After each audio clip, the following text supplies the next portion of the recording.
Morning friends. આજે આપણે chapter 1 સંબંધ અને વિધેયમાં એફ અને જી ના સંયોજનની વ્યાખ્યા શીખવાના છીએ. ધારો કે F from capital A to capital B અને G from capital B to capital C બે વિધેયો છે. વિધેયો એફ અને જી ના સંયોજનને GOF દ્વારા દર્શાવાય અને તે વિધેય GOF from capital A to capital C, GOF of x is equal to G of f of x for all x belongs to capital A પ્રદેશ દ્વારા વ્યાખ્યાયિત કરવામાં આવે છે. તો હવે આપણે એને સમજીશું કે આ તમારું f from capital A to capital B છે, G from capital B to capital C છે. અહીંયા હું લખું છું F from capital A to capital B, G from capital B to capital C. હવે ખાસ કાળજી રાખજો કે પછી શું કીધું છે તો કે F અને G નું સંયોજન, પણ એ F અને G ના સંયોજનને નામ શું આપ્યું છે? GOF, right? F અને G નું સંયોજન છે તો બોલાશે GOF દ્વારા દર્શાવાય છે. હવે GOF તમને ડિફાઇન કરી આપ્યું તો એ આવ્યું કેવી રીતના એ આપણે સમજવાના છીએ. ઓકે, ચાલો તો પહેલા આપણે આના પરથી સમજી લઈએ છીએ. તો આકૃતિમાં આપણે આ જે છે એ તમારો ગણ કેપિટલ A થશે, આ તમારો ગણ કેપિટલ B થશે, રાઈટ? અને આ તમારો ગણ કેપિટલ C થશે. હવે આપણને શું કીધું છે? ગણ A માં ઘટક કયા પ્રકારનો છે? સ્મોલ x પ્રકારનો. વિધેય કયું છે? f, બરાબર? તો x નું વિધેય f ને સાપેક્ષે પ્રતિબિંબ શું થશે? f of x. એ હામાં આવેલું છે તો કે કેપિટલ B માં, બરાબર? f from A to B માં A ને f નો પ્રદેશ અને B ને f નો સહપ્રદેશ કહેવાય છે. અહીંયા આપણે સમજશું કે આ તમે f of x ને સાપેક્ષે f of x તમે શોધો છો, બરાબર? તો એ f of x નો જે વિસ્તાર છે એ જ f of x નો સહપ્રદેશ થવાનો છે. તો એ સહપ્રદેશ અને વિસ્તાર સરખા છે આપણે સ્વીકારવાનું છે. હવે એ જ પ્રમાણે g from capital B to capital C, તો g નો પ્રદેશ કોણ છે? Capital B. એમાં ઘટક કયા પ્રકારનો આવેલો છે? f of x. હવે f of x નું g ને સાપેક્ષે પ્રતિબિંબ C ગણમાં શું મળે છે આપણને? g of f of x પ્રકારનું મળે છે. ક્લિયર? ઓકે, તો f અને g ના સંયોજનને શું કહેવાય છે? GOF. GOF એ બતાવ્યું છે. ક્લિયર? એટલે A to C એટલે અહીંયા લખાશે કે GOF from capital A to capital C, બરાબર છે? હવે આ GOF no Pradesh capital A છે, રાઈટ? તો GOF ને સાપેક્ષે x નું પ્રતિબિંબ કોણ થાય છે? G of f of x. એ સામા આવેલું છે કેપિટલ C માં, બરાબર? આવું કંઈક સમજાય. હવે પ્રશ્ન એ છે કે GOF from capital A to capital C લખ્યું કેવી રીતના? તો એને માટે આપણે એ સમજવાનું છે કે RF ઉપગણ ડોમેન ઓફ G, રાઈટ? તો રેન્જ કોણ છે f ની? તો કે capital B. Domain of G કોણ છે? કેપિટલ B, બરાબર? માટે સત્ય જ છે, માટે RF ઉપગણ ડોમેન ઓફ G થાય છે. ક્લિયર? ઓકે, હવે આપણે ટીક કરશું. તો રેન્જ ઓફ f અને ડોમેન ઓફ G આ ટીક થઈ ગયું. હવે બાકી કોણ રહ્યું? તો કે ગણ કેપિટલ A અને ગણ કેપિટલ C. ઓકે, આ થાય છે. ક્લિયર? હવે આપણે એવું યાદ રાખશું કે આમ ઊંધું વાંચવાનું અને f અને g નું સંયોજન શું કહેવાનું છે? GOF. એટલે આમ આ બાજુ એરો આપી દો એટલે GOF વ્યાખ્યાયિત થાય છે. ક્લિયર? ઓકે, હવે આ GOF from A to C કેવી રીતના આવ્યા એ આપણે સમજવાનું છે. તો હવે તમે સમજો કે f નો પ્રદેશ બાકી છે અને g નો સહપ્રદેશ બાકી છે. તો અહીંયા હું આમ લખી શકું GOF from capital A to capital C, બરાબર છે? હવે સમજો કે આ કન્ડિશન સેટિસ્ફાઈ થઈ ગઈ એટલે આ b ને b તો આવી ગયા, રહી ગયા કેપિટલ A અને કેપિટલ C. તો આપણે યાદ કેવી રીતના રાખશું? તો કે જેનો પ્રદેશ બાકી છે એટલે કોનો? f નો પ્રદેશ, તે જ કોણ થવાનું? GOF નો પ્રદેશ, બરાબર છે? અને g નો સહપ્રદેશ બાકી છે તો તે જ કોણ થશે? GOF નો સહપ્રદેશ. સમજાય છે વાત? ઓકે, ફરીથી એકવાર બોલું છું. GOF નો પ્રદેશ અને સહપ્રદેશ આપણે લખવો છે તો f નો પ્રદેશ બાકી છે એ જ GOF નો પ્રદેશ થશે અને G નો સહપ્રદેશ બાકી છે એ જ GOF નો સહપ્રદેશ થશે ક્લિયર અથવા બીજી એક ટ્રીક આપું છું કે તમે GOF લખો છો તો લાસ્ટમાં જે ફંક્શન આવે એનો પ્રદેશ પહેલા કોપી કરી નાખો અને પછી આ ફર્સ્ટમાં GOF માં ફર્સ્ટ G આવે તો G નો જે સહપ્રદેશ છે તે અહીંયા લાસ્ટમાં આવશે એમ પણ યાદ રાખી શકાય બે ટ્રીક છે પણ મારી દ્રષ્ટિએ પહેલી ટ્રીક વધારે સારી છે ઓકે પછી આપણે આપણને બધી ખબર પડે જ છે કે x કેપિટલ A માં કયો ઘટક આવેલો છે x ફંક્શન કયું છે GOF તો શું લખાશે GOF of x is equal to તો c માં કયા પ્રકારનો ઘટક આવેલો છે g of f of x right for all x belongs to capital A સમજાય છે વાત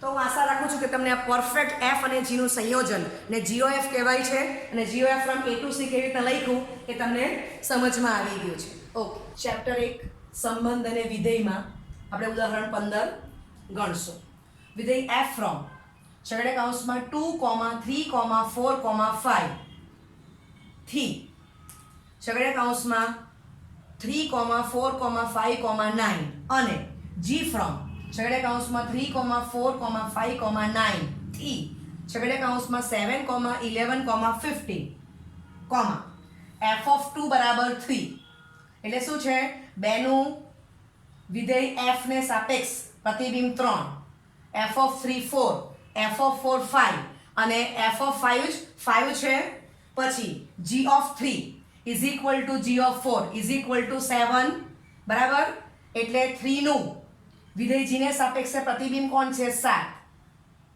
ઘટક 4 નું g ને સાપેક્ષે પ્રતિબિંબ કોણ થશે 7 અને g of 5 is equal to g of 9 છે આ is equal to 11 દ્વારા વ્યાખ્યાયિત છે તો GOF શોધો બરાબર છે ઓકે તો આટલું આપણે લઈ લઈએ છીએ કે ધારો કે આપણને બધો પક્ષ આપેલો છે હવે પહેલું આપણે ચેક કરશું કે GOF વ્યાખ્યાયિત થાય કે ન થાય તો જે ડેફિનેશન જોઈ છે એના બેઝ આપણે એક દાખલો જોવાનો છે ઓકે તો પહેલું જ મારે શું ચેક કરવું પડે range of F subset domain of G બરાબર છે ચાલો તો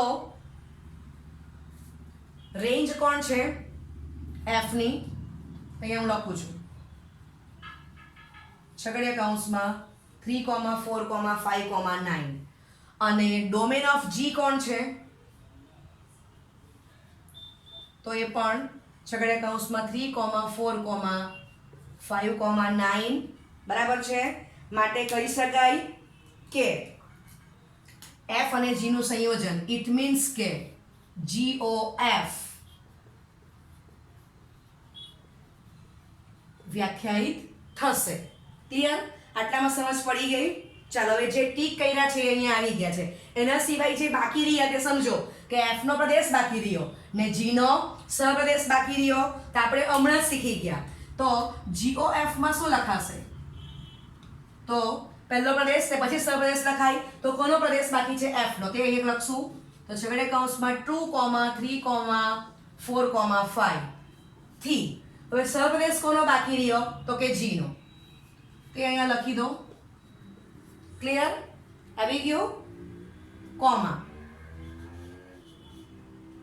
GOF of x is equal to G of f of x બરાબર પ્રદેશ મેમ્બર આપણે શામાંથી લઈએ તો for all x belongs to પ્રદેશમાં કોણ છે તો કે છગડીયા કૌંસમાં 2, 3, 4, 5 ક્લિયર ચાલો હવે આટલું ડિફાઇન થઈ ગયું હવે તો આપણું કામ બહુ સરળ થઈ ગયું અહીંયા તમે જો કે વિધેય નથી આપ્યું પણ આપણને ઘટકને વિધેય જે છે f અને g એને સાપેક્ષના પ્રતિબિંબ તમને આપી દીધેલા છે તો આપણે એ વેલ્યુ મૂકતા જઈશું ઓકે આ વ્યાખ્યાયિત થઈ ગયું હવે એને આપણે આ પ્રમાણે લખશું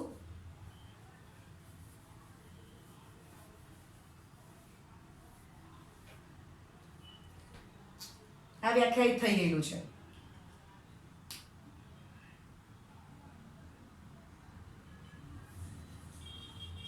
થશે ચાલો હવે આ વ્યાખ્યાનો ઉપયોગ કરું તો GOF of x is equal to G of F of X, તો પહેલો ઘટક કોણ છે 2, તો G of F of 2 is equal to G of F of 2, બરાબર.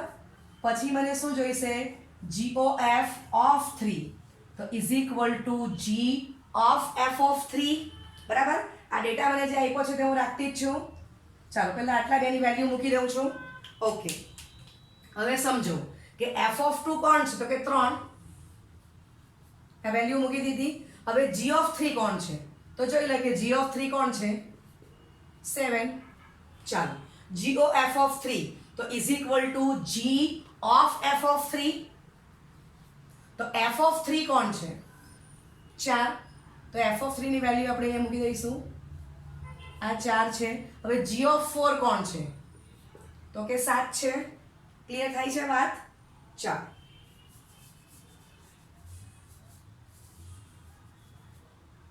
હવે આપણને પોઈન્ટ જોઈશે જીઓ એફ ઓફ 4, અને ત્યાર પછીનો પોઈન્ટ આવશે જીઓ એફ ઓફ 5, તો આ થઈ ગયું જી ઓફ એફ ઓફ 4, આ જી ઓફ એફ ઓફ 5. ચાલો તો એફ ઓફ 4 અને એફ ઓફ 5 એ આપણને શું આપેલા છે એની વેલ્યુ જોઈ લઈશું.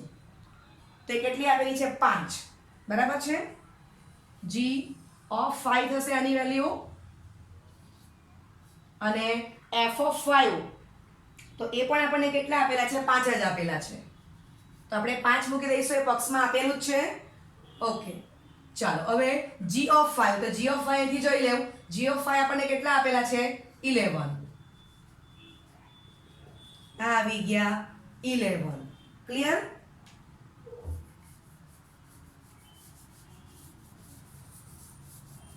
થઈ ગયું એટલું કામ કમ્પ્લીટ?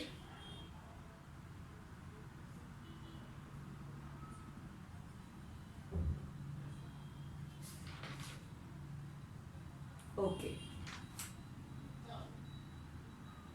ચાલો તો આના પરથી હવે મારે હું આમ લખી શકું, આ જે GOF છે હવે એને મારે ક્રમયુક્ત જોડની ભાષામાં લખું છું. તો જ્યારે મેં 2 કિંમત મૂકી ત્યારે મને શું મળ્યું તે આપણે લખીએ. 3 કિંમત ત્યારે શું મળ્યું, 4 કિંમત ત્યારે વૈયમ શું, અને 5 કિંમત ત્યારે વૈયમ શું, એ આપણે લખવાનું છે. રાઈટ? ચાલો તો હવે અહીંથી આપણે જોઈશું કે 2 ત્યારે વૈયમ 7 થશે. ચાલો 3 ત્યારે વૈયમ 7 જ થવાનો છે. ચાલો ત્યાર પછી 4 લેશો ત્યારે વૈયમ 11 આવી ગયો, અને 5 લેશો ત્યારે પણ તમારો વૈયમ કેટલો આવી ગયો 11. ક્લિયર થાય છે? તો આ તમારો GOF શોધાઈ ગયો. આ રીતે પણ ચાલશે, અથવા તમે આ રીતે પણ લખો.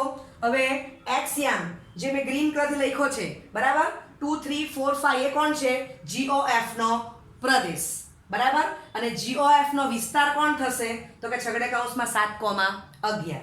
ઓકે, તો અહીંયા આપણો દાખલો પૂરો થઈ જાય છે. હવે આમાં જ હું તમને એક દાખલો એક્સ્ટ્રા પૂછી લઉં કે GOF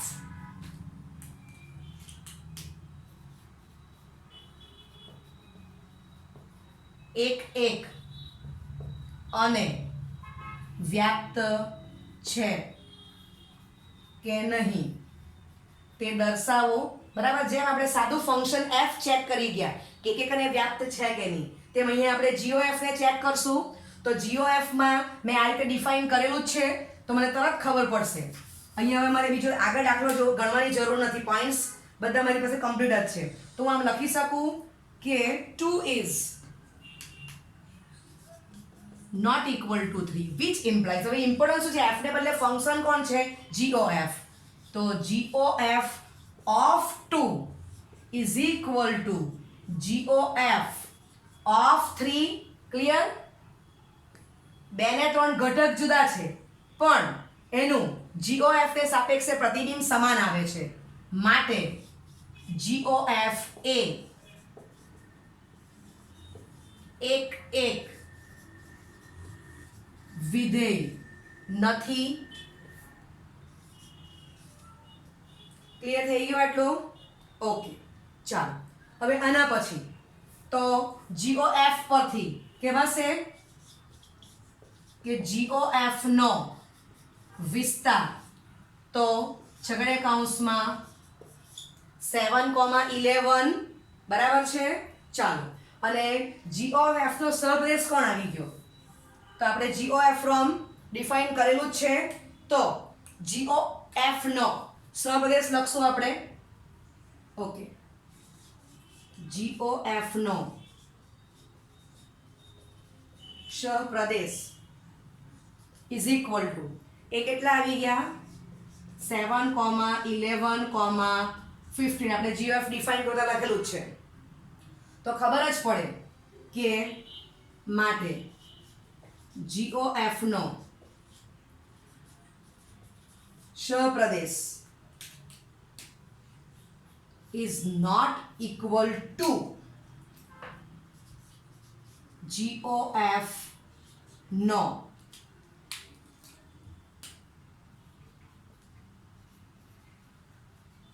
વિસ્તાર. રાઈટ? માટે GOF વ્યાપ્ત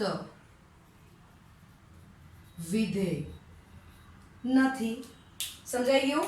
એટલે આપણે આગળ જે F એક એક અને વ્યાપ્ત છે કે નહીં તો એના પરથી આપણે એપ્લિકેશન કરી દીધી. F અને G નું સંયોજન એને GOF દ્વારા વ્યાખ્યાયિત થાય તો GOF પણ એક એક કે વ્યાપ્ત છે કે નહીં એ આપણે વેરીફાઈ કરી લીધું. ઓકે, હું આશા રાખું છું કે તમને F અને G નું સંયોજનની વ્યાખ્યા ઉદાહરણ સાથે કરાવવાથી કન્સેપ્ટ ક્લિયર થઈ ગયો હશે અને વધારામાં આપણે એક એક અને વ્યાપની પણ ચર્ચા કરી લીધી છે. ઓકે, ચેપ્ટર 1 સંબંધ અને વિધેય સ્વાધ્યાય 1.3 નો પ્રશ્ન 1 જોઈશું. ધારો કે F ફ્રોમ છગડે કૌંસમાં 1,3,4,2 છગડે કૌંસમાં 1,2,5 અને G ફ્રોમ છગડે કૌંસમાં 1,2,5 3 છગડે કૌંસમાં 1,3 એ F ઇઝ ઇક્વલ ટુ છગડે કૌંસમાં ક્રમિક જોડમાં 1,2, 3,5, 4,1 બરાબર અને G ઇઝ ઇક્વલ ટુ છગડે કૌંસમાં ક્રમિક જોડ છે 1,3, 2,3, 5,1 દ્વારા વ્યાખ્યાયિત છે. તો GOF શોધો. હવે આ દાખલામાં આપણને ફાયદો શું થાય છે કે ફંક્શન નથી આપ્યું પણ આપણને F ક્રમિક જોડની ભાષામાં આપી દીધો છે એટલે એક્સિયામ ઉચકો એ પ્રદેશ છે અને વહ્યામ આપણે આમાંથી ઉચકશું 2, 5, 1 એ વિસ્તારમાં આવશે F ના. એ જ પ્રમાણે G ઇઝ ઇક્વલ ટુ છગડે કૌંસમાં જે ત્રણ પેર આપી છે એક્સિયામ ઉચકો તો 1, 2, 5 એ G નો કોણ છે? પ્રદેશ. અને 3 ને 1 છે એને છગડે કૌંસમાં મૂકશું તો એ G નો શું થવાનો છે? વિસ્તાર. બરાબર છે? ઓકે, હવે આપણે પહેલા જોઈ લઈએ કે GOF વ્યાખ્યાયિત થાય છે કે નહીં. ઠીક છે, ચાલો તો આપણને આ બે વસ્તુ આપેલી છે પક્ષ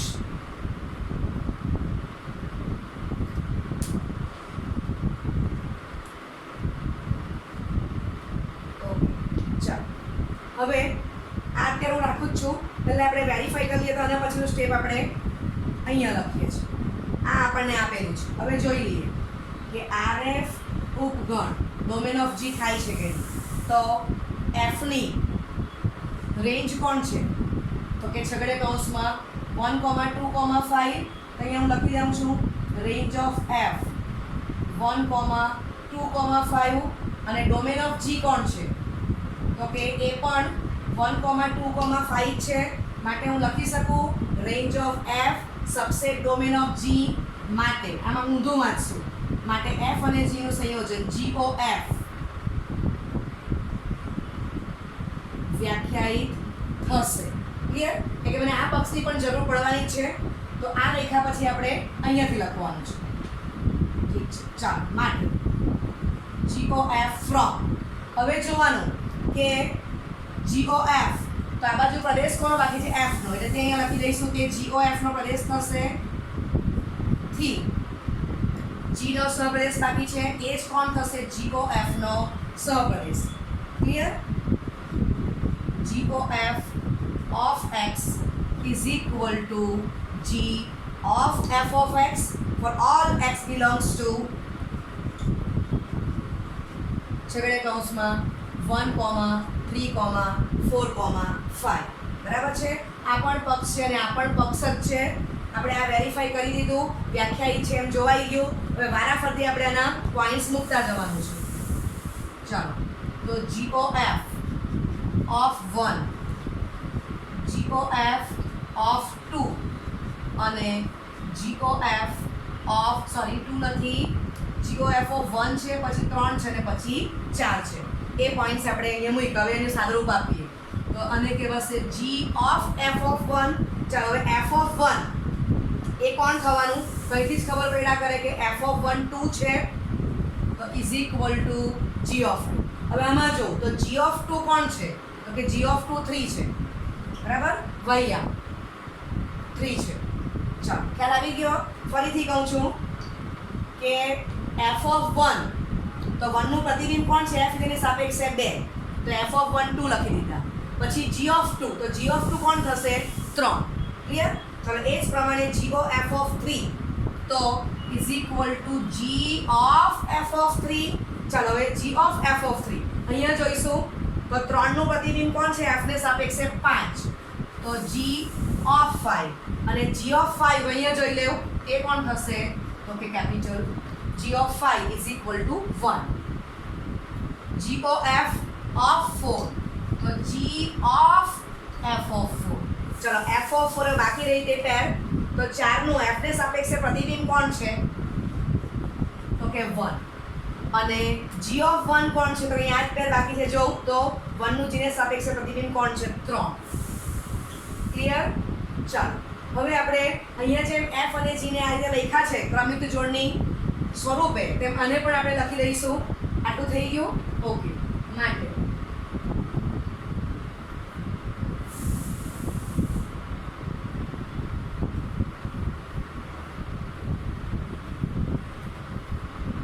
માટે આના પછીનું સ્ટેપ GOF, બરાબર છે? 1,3,4 2 1,3,1,3 તો આપણને GOF શું મળી ગયું? તો જોઈ લઈએ તો કે 1 ત્યારે 3, પછી 3 ત્યારે આપણને 1 મળે છે અને 4 ત્યારે આપણને 3 મળી ગયા. તો અહીંયા તમારો દાખલો કમ્પ્લીટ થઈ ગયો. આ તમારો આન્સર આવી ગયો. સમજાય છે? હવે GOF માં તમે x યામ ઉચકો 1 3 અને 4 છગડે કૌંસમાં મૂકો, એ GOF નો પ્રદેશ થઈ ગયો. અને તમે y યામ ઉચકશો તો 3 ને 1 3 બે વાર છે પણ ગણમાં આપણે એક જ વાર લખશું, તો છગડે કૌંસમાં 1,3 એ કોણ થઈ ગયો? GOF નો વિસ્તાર. દાખલો તમારો અહીંયા કમ્પ્લીટ થઈ ગયો છે.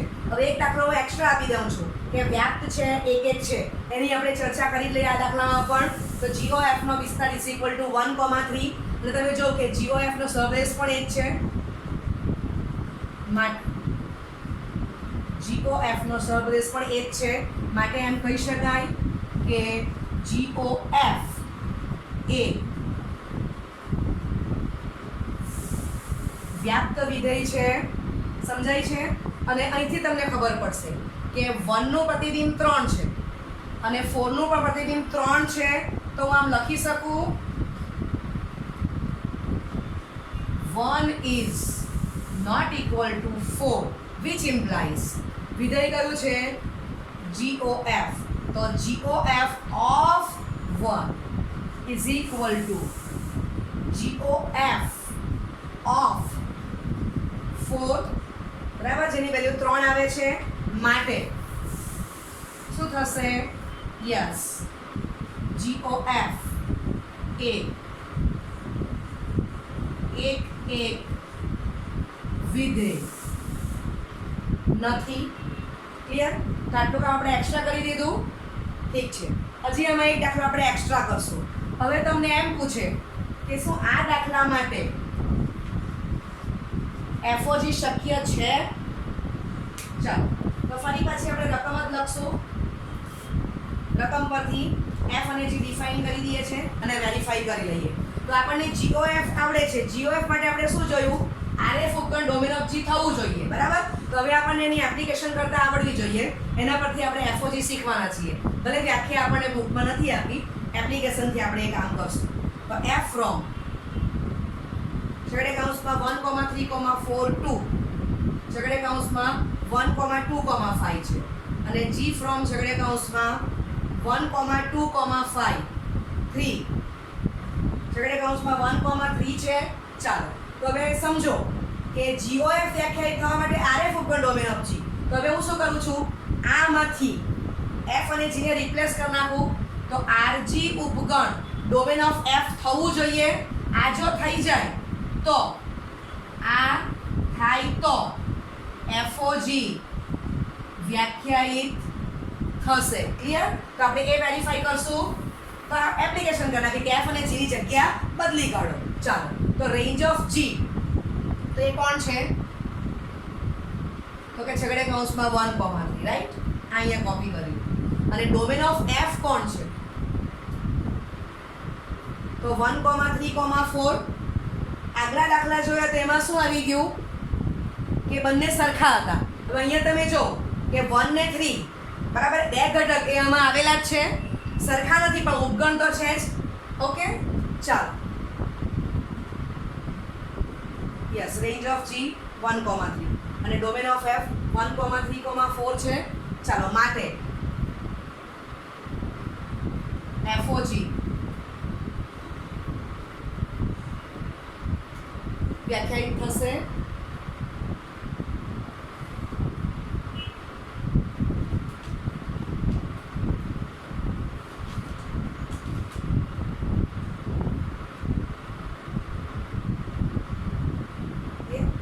તો એ જ પ્રમાણે આપણે FOG શોધશું.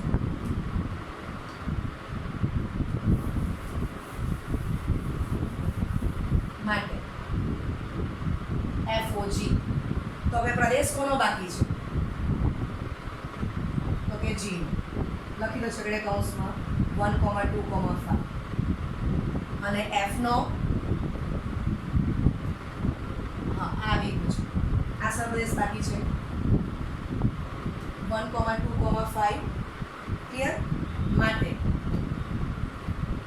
FOG of X is equal to F of G of X for all X belongs to છગડે કૌંસમાં 1,2,5. ચાલો માટે FOG of 1 તો F of G of 1, FOG of 2 તો F of G of 2 અને FOG of 3 is equal to F of G of 3 right. ચાલો બસ તો હવે આપણે વેલ્યુ જોઈ લઈએ છીએ. ઓકે હવે જો તો G of 1 આપણને કેટલો આપેલો છે 3, F of 3. ચાલો પછી G of 2 કેટલું આપેલું છે, G of 2 3 છે, મૂકી દીધા. અને G of 3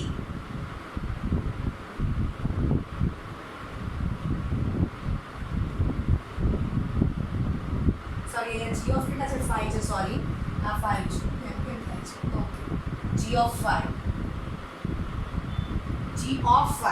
તો G of 5 આપણને કેટલા આપેલા છે 1, મૂકી દીધા. ચાલો હવે F માં જોઈએ તો F of 3 આપણને કેટલા આપેલા છે, તો કે 5. પછી F of 3 તો એ 5 જ આવશે. અને F of 1 તો એ આપણને 2 આપેલા છે. ફરીથી વેલ્યુ જોઈ લેજો. G of 1 3, G of 2 તો 3 અને G of 5 એ 1 જ થશે.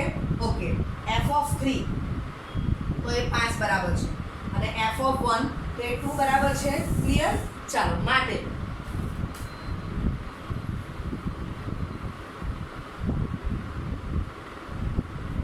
FOG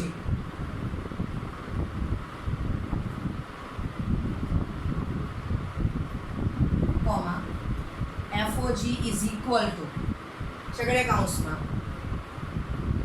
તો કે ક્રમયુક્ત જોડમાં 1,5 ક્રમયુક્ત જોડમાં 2,5 અને ક્રમયુક્ત જોડમાં 5,2 બરાબર છે. તો આપણે GOF પરથી FOG હાઈ કઈ રીતે ચેક કર્યું, સૂત્રની એપ્લિકેશન કરી દીધી, GOF ના સૂત્ર ઉપરથી આ શોધી કાઢ્યું. ફરી પાછો ક્વેશ્ચન કે શું FOG એક છે, વ્યાપ્ત છે, એ આપણે જોઈએ તો ખબર જ પડ્યા કરે અહીંથી કે 1 is not equal to 2 which implies function કયું છે હવે FOG. તો FOG of 1 is equal to FOG of 2. Clear? માટે FOG એક વિધેય નથી.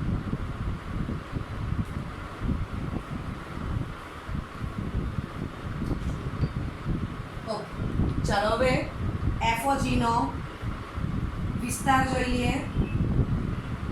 તો FOG નો વિસ્તાર વયમ ઉચક સુધી વિસ્તાર થશે. તો છગડે કૌંસમાં 2,5 5 બે વાર છે પણ ગણમાં એક જ વાર લખાશે. ચાલો હવે FOG નો સહપ્રદેશ.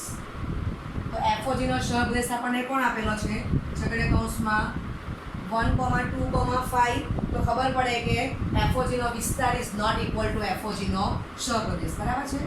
માટે FOG નો વિસ્તાર ઇઝ નોટ ઇક્વલ ટુ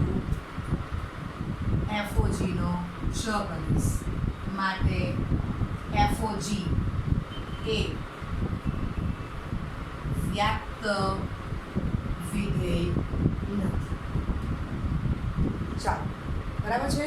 તો આમાં આપણે FOG એક્સ્ટ્રા શોધ્યું, GOF એક અને વ્યાપ્ત છે કે તે આપણે એક્સ્ટ્રા કામ કર્યું, FOG એક અને વ્યાપ્ત છે કે નહીં એ આપણે એક્સ્ટ્રા કામ કરી દીધું છે. તો હું માનું છું કે તમે આ એક જ દાખલો કરશો તેમાં 2 ટાઈપ આવી જાય છે. બરાબર છે? એટલે તમને F અને G નું સંયોજન GOF અને G અને F નું સંયોજન FOG. બરાબર છે? એ બંને સૂત્રની એપ્લિકેશન આમાં આવી જવાની છે. અને સાથે એક અને વ્યાપ્ત એની પણ આપણે એપ્લિકેશન કરી દીધી છે. તો બધાને કન્સેપ્ટ ક્લિયર થઈ ગયો હશે એવું માની લઉં છું. Okay, thank you all.